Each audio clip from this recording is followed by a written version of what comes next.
ఈ religion oriented politics ఫ్యూచర్ని ఎలా destroy చేయబోతుంది? ఎస్పెషల్లీ యూత్ పాయింట్ ఆఫ్ వ్యూలో వాళ్ళు ఎంత జాగ్రత్తగా ఉండాలి, ఎంత అలర్ట్గా ఉండాలి? Religion see here don't compare the religions with the dharma. Dharma is entirely different and religion is entirely different. Dharma is the nature, okay, religion is your belief. True.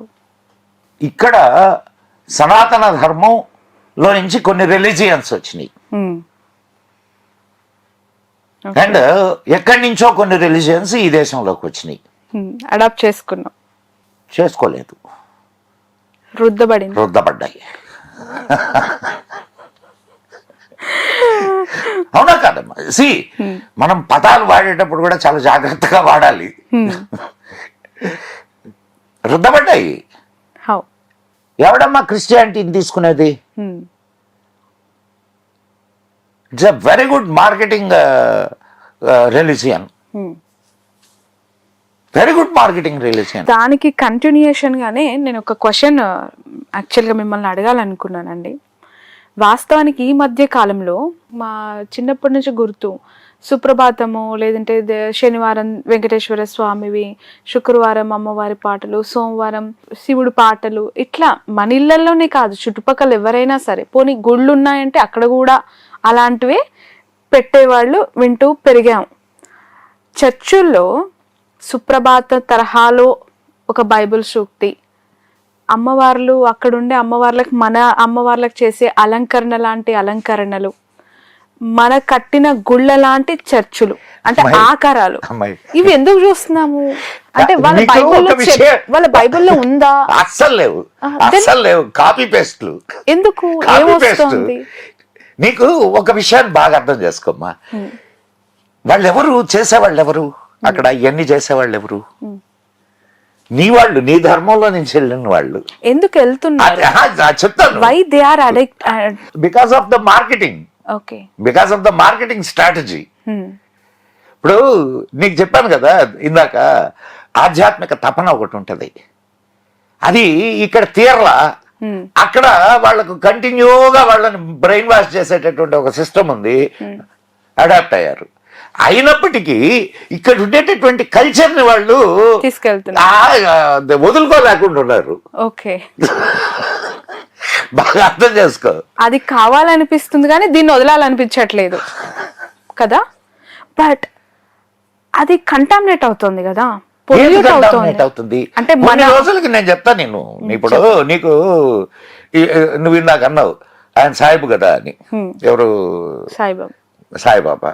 ఇప్పుడు నువ్వు కొన్ని గుళ్ళల్లోకి వెళ్తే కృష్ణుడు, రాముడు, శివుడు వరుసగా ఆలయాలు ఉంటాయి, ఆ పక్కన ఇంకొకటి సాయిబాబా ఆలయం కూడా ఉంటుంది. అంటే అట్లా ఇంకొద్ది రోజులకు పోతే క్రీస్తు బొమ్మ కూడా పెడతారు, మేరీ మాత క్రీస్తు బొమ్మ పెడతారు. ఇప్పుడు నీకు ఇక్కడ విజయవాడలో గుణదల అని ఉంది, అక్కడ రథోత్సవాలు జరుగుతాయి, గుండ్లు గీకించుకుంటారు, కొబ్బరికాయలు కొడతారు. ఇవన్నీ ఎక్కడి? ఇవన్నీ క్రిస్టియానిటీలో ఉన్నాయా? నువ్వు నాకు అన్నావే గుళ్ళు కడుతున్నారని. కేరళలోకి వెళ్తే గుళ్ళు, లోపలికి పోతే క్రీస్తు దేవుడు. సో ఈ ధర్మం నీకు ఇప్పుడు ఒక విషయం అర్థం కావాలా, ఇక్కడ ఉన్నటువంటి ఈ సంస్కృతి, ఈ సాంప్రదాయాలు ఎంత బలీయమైనయో ఇప్పుడు నీకు దీన్ని బట్టి అర్థం కావాలా. ఫిలాసఫీ ఏముందమ్మా అక్కడ? నీకు ఆ రెండు వాటిల్లో ఫిలాసఫీ అనేది ఏం లేదు. ఫిలాసఫీ అనేది హిందూ ధర్మంలోనే ఉంది, సనాతన ధర్మంలోనే ఉంది. అనేక ఫిలాసఫీలు ఉన్నాయి, ఒకటి కాదు, ఒక ఫిలాసఫీ కాదు, అనేక ఫిలాసఫీలు ఉన్నాయి. నీకు నచ్చిన ఫిలాసఫీని తీసుకోవచ్చు.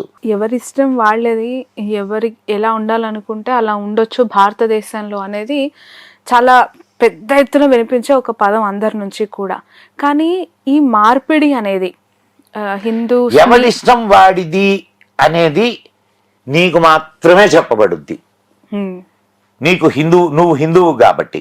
ఒక క్రిస్టియన్కి నీ ఇష్టం నీది అని చెప్పరు, నీ ఇష్టం క్రీస్తే.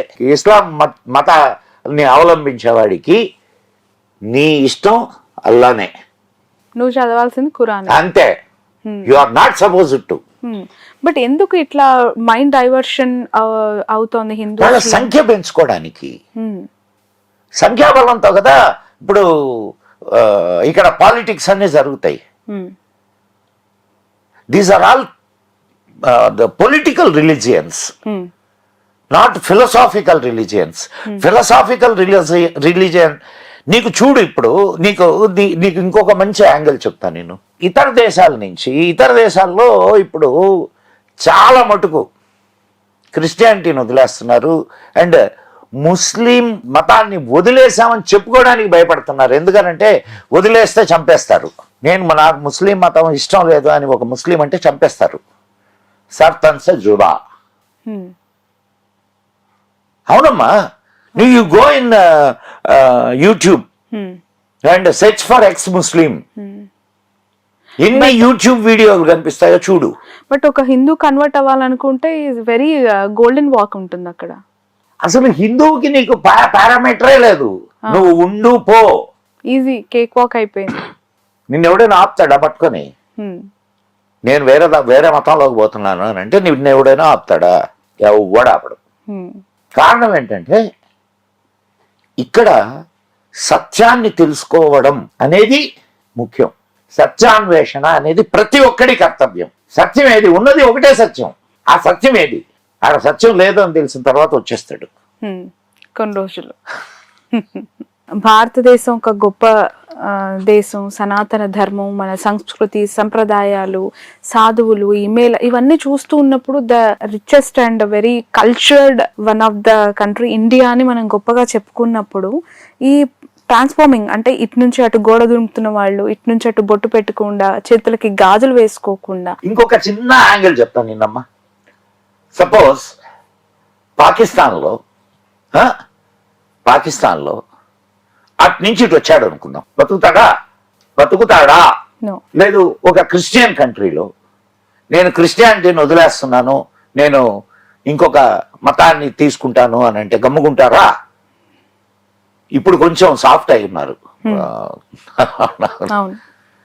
కొంచెం సాఫ్ట్ అయ్యారు వాళ్ళు. కాబట్టి ఇప్పుడు నిజం తెలుసుకోవడానికి భారతదేశానికి వస్తున్నారు. నువ్వు పో ఒకసారి హరిద్వార్కి వెళ్ళు. అండ్ ఎందుకు నువ్వు ఇందాక చెప్పావు కదా అరుణాచలం, పో రమణ మహర్షి ఆశ్రమానికి వెళ్ళు. అబ్బో, నేను అసలు షాక్ అయ్యాను. నేను సీరియస్లీ చెప్తున్నాను, నా లైఫ్ లో నా ఎక్స్పీరియన్స్ అయిన థింగ్ అది. గిరి ప్రదక్షిణ చేసేసాను, ఆ రోజు నైట్ అయిపోయింది. రమణ మహర్షి ఆశ్రమానికి వెళ్ళడం కోసం ఆ రాత్రి నేను స్టే చేశా. నెక్స్ట్ డే మార్నింగ్ నేను రమణ మహర్షి ఆశ్రమానికి వెళితే నా ఏజ్లో ఉన్న యంగ్స్టర్స్, నాకంటే చిన్నవాళ్ళు, వాళ్ళు ఎందుకు వచ్చి కూర్చుంటున్నారో, ఎందుకు వచ్చారో తెలియదు. జపమాల వేసుకుంటారు, బుక్కులు పట్టుకుంటారు, వాళ్ళు ఒక ధ్యానం చదువుకుంటూ ఉంటారు. మెడిటేషన్. వాళ్ళకి ఏం అట్రాక్ట్ చేసింది, వాళ్ళు ఎందుకు వచ్చేసారని అడుగుదామన్నా కూడా they are in deep meditation. అడగలేకపోయా. బట్ అలా చూస్తున్నప్పుడు చాలా హ్యాపీ వేస్తుంది. ఇలా పోతున్న వాళ్ళని చూస్తుంటే బాధ. ఏం కాదమ్మా, ఏం కాదు. It's all time.